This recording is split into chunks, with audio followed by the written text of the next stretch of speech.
All right, get ready, because today we are really going deep on one of the biggest mysteries in history, the Tower of Babel. You guys sent in some pretty wild sources for this deep dive. 2 hypnotic regression sessions, and they're all about some out there views on this ancient story. Definitely some really fascinating material here, especially because hypnotic regression taps into the subconscious, right? So maybe we'll uncover some symbolic meanings that we wouldn't usually think about. Exactly, and that's what makes this deep dive so interesting. We're going to explore these unique perspectives, but keep in mind, hypnotic regression is, well, a pretty debated thing. We're just presenting the ideas here, not saying they're the absolute truth. Why, of course, it's all about possibilities. Like, Uh, what if we look at this old story in a completely different way? Okay, so let's unpack this. Both of these hypnotic subjects, Valeria and Tatiana, they both agree that the Tower of Babel wasn't really a real building. It was more like a symbol. Yeah, and that's where things start to get interesting because their interpretations, well, they start to go in different directions. Valeria, she describes it as a hierarchical system, almost like a blueprint for how power works. She even uses the phrase inbuilt into this matrix, like it's built into the very fabric of, I don't know, reality. Hold on, Matrix. Okay, that's pretty intense. Can you unpack that a little? Some of our listeners might not be totally familiar with that idea. Yeah, totally. So in this context, matrix refers to like the underlying structure of our reality, the unseen stuff that influences us. It's a term you hear a lot in like esoteric circles. Valeria is suggesting that this hierarchy, this Tower of Babel, isn't just an event from the past. It's like a dynamic that keeps happening throughout history. Different forms, but same idea. So it's not about the actual tower, but more about the systems of power that shape our world. Exactly. And Tatiana, she has a similar symbolic view, but a bit different. She sees the tower as a collective image of the apocalypse, Mhm. a symbol of how the people of Earth got, like, genetically mixed. Yeah. It's interesting that they both mention this idea of control and manipulation. Right. It's almost like they both see this outside force that's shaping humanity, like through society or maybe even messing with our genes. And this control theme really comes up when they both connect the tower to, well, money, financial systems. Totally. Valeria, she actually sees a dollar sign when she's hypnotized. She talks about how finances are used to control people. Like money itself is the symbol of that controlling force. And when you think about it, yeah, finance has always been about power, right? Taxes, debt, manipulating currencies to help some groups over others. Absolutely. It's a pattern that goes way back. Like, take the Roman Empire, they controlled the money and the trade, and that's how they dominated everything. And these days, well, we see how financial institutions shape global politics and the economy. So, this idea that the Tower of Babel represents financial control, it has some deep roots. But let's not forget the word Babel itself. It comes from, what is it, Balal? Hebrew word means disorder and confusion. You got it. The name itself hints at something deeper. Yeah. Right? And Valeria picks up on this. She talks about how it's like manipulation happening right in front of you, those in power playing games, while others don't even understand the rules. So they're making things complicated on purpose to keep everyone in the dark. You got it. It's a strategy we see all the time, like super complex legal stuff, confusing political talk, even that fine print nobody reads in contracts. Sometimes being clear is the opposite of control. So with this whole Balal thing, are you saying that confusion is a tool to manipulate people? It's definitely possible. When people are confused and overwhelmed, it's harder to make good decisions or, well, to stand up to those in power. Think about something like taxes. They're still complicated, right? Yeah. And who does that benefit? People who can pay experts to figure it all out. Everyone else just feels lost. Wow, great example. I never thought about it like that. So we've got this Tower of Babel, this system that uses money and confusion to stay in control. But what about that whole one language thing? You know, from the Bible, everyone's speaking the same language before things went south. Ah, yeah, that's a big part of the story. And our hypnotized folks, they've got some really interesting takes on it. Valeria, she sees it as a time of, like, perfect clarity, pure knowledge that we lost. She even says that words came later. Whoa, so before words, it was just pure thought. That's pretty mind-blowing. Right. It makes you question how communication and knowledge really work. Yeah. And then there's Tatiana. She's got a totally different view, almost sci-fi. She talks about a unified galactic language that existed before languages on Earth became all different. A galactic language. Wow, taking it to a whole new level. But this idea of a universal language is really interesting. Yeah, it is. And it brings up some big questions, like how did languages even change and split up? Was there like one original language for everyone? Stuff that's been puzzling people for ages. And now these hypnotized folks are adding even more mystery. But what about, well, God getting involved, the tower getting destroyed, and people scattered? What do they think about that? That's where things get really interesting. And probably a good place to pick up in the next part of our deep dive. All right, listeners, stay tuned. We'll be right back with more on this Tower of Babel mystery. Back again for more of the deep dive. Last we left off, we were talking about, well, God's intervention in this whole Tower of Babel thing. Definitely a tricky topic. It is. But it's super interesting to see how Valeria and Tatiana, those hypnotized folks, they come up with interpretations that challenge how we usually think about the story. Okay, so let's jump right in. How do they see God's role in all this? Well, Valeria's take is pretty wild. She thinks God stepping in wasn't about, like, punishment, which is what you usually hear. It was more like part of this, a cycle of upgrades, like shaking things up so humanity can actually evolve. So God's not out to get us, more like pushing us to grow. That's what it seems like to her.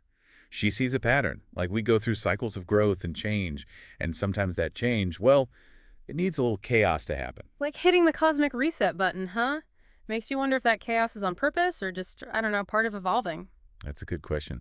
Makes you think about free will versus, well, like, destiny. Are we really in control, or is something else guiding us? Whoa, deep stuff, but definitely something to ponder. So Valeria sees God as part of evolution. What about Tatiana? Anything similar? Tatiana, her view is pretty different, and maybe a little unsettling for some people. She actually sees God, or at least the being she calls God, as this alien being. Came to Earth to, like, mess with our DNA and take control. She thinks the scattering of people wasn't punishment, more like a strategic move to, well, divide and conquer, I guess. Whoa, that's a huge difference from how we normally see it. And it makes you think about, like, all the fears we have about genetic engineering these days, someone misusing technology. For sure. It reminds us that this idea of some powerful force manipulating us, it's an old fear. Ancient myths, legends, even modern conspiracy theories and those dystopian books and movies, they all tap into that fear. So yeah, Tatiana's take might sound crazy to some, but it connects to our fears about control. Someone having way too much power. Definitely. And it shows how we interpret these old stories. Like, they reflect the stuff we're worried about right now. Yeah. Trying to make sense of the world, sometimes we project our fears onto the past. Right. Okay, so we've got two different views of what God did. Valeria thinks it's evolution. Tatiana thinks it's manipulation. How do we even make sense of that? Tough question. I think it comes down to symbolism and how each person experiences things.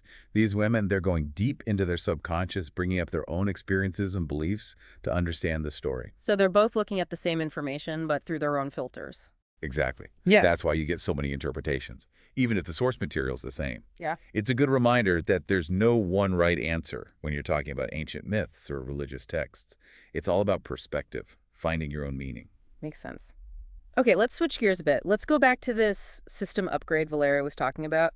She seemed to believe that the tower, well, it wasn't destroyed, it's just changing.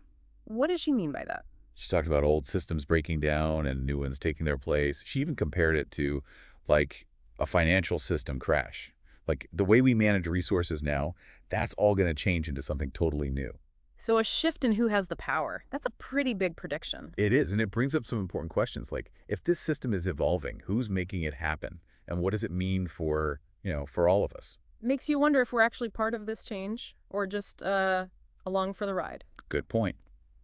Are we shaping the future, or is something else shaping us? Okay, so Valeria sees the tower evolving. What about Tatiana? Any thoughts on where the system's going? Tatiana's vision is more, I don't know, apocalyptic. She thinks people being scattered is a necessary step to break free from this alien god and reach our full potential.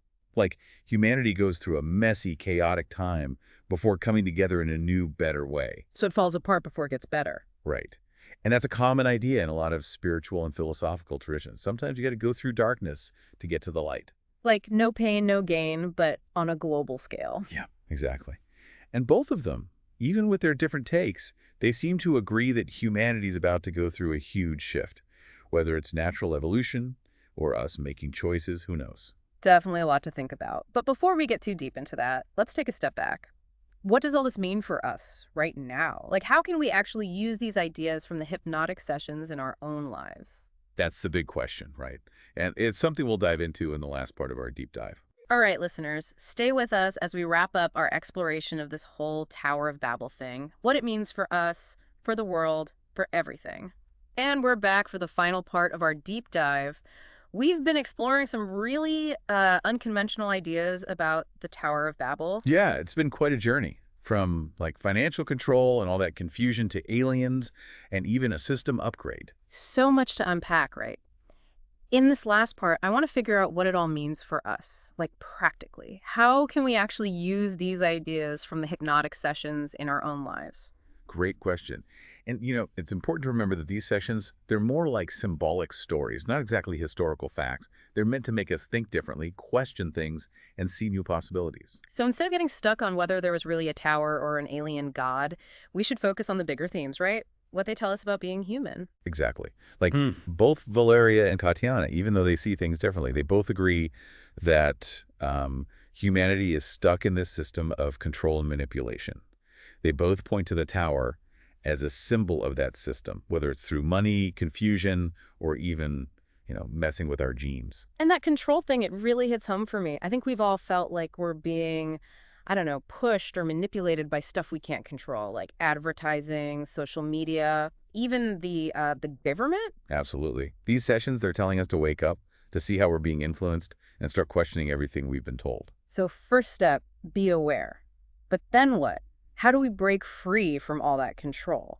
That's where it gets tough. There's no easy answer. Hmm. But Valeria and Tatiana, they both have some interesting thoughts. Valeria talks about connecting with your intuition, trusting your gut instead of just believing what you're told. So building up that inner compass, the ability to know what's true, what's not. Yeah, exactly.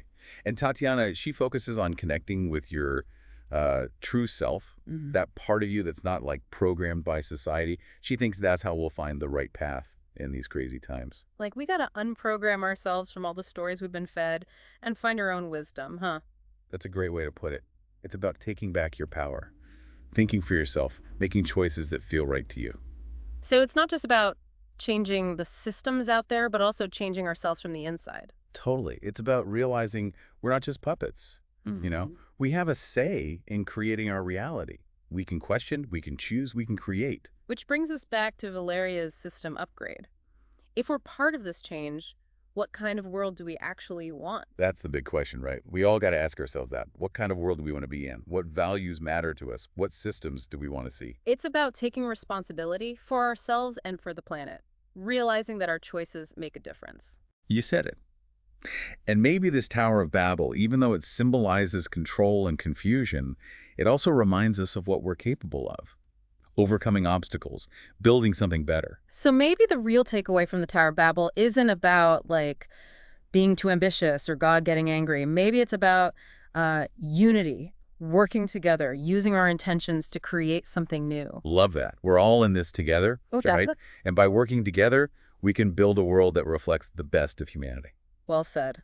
And on that note, we've reached the end of our deep dive into the Tower of Babel. Thanks for coming along on this journey with us. It's been a good one. And remember, keep questioning, keep exploring, and keep imagining what's possible. Until next time.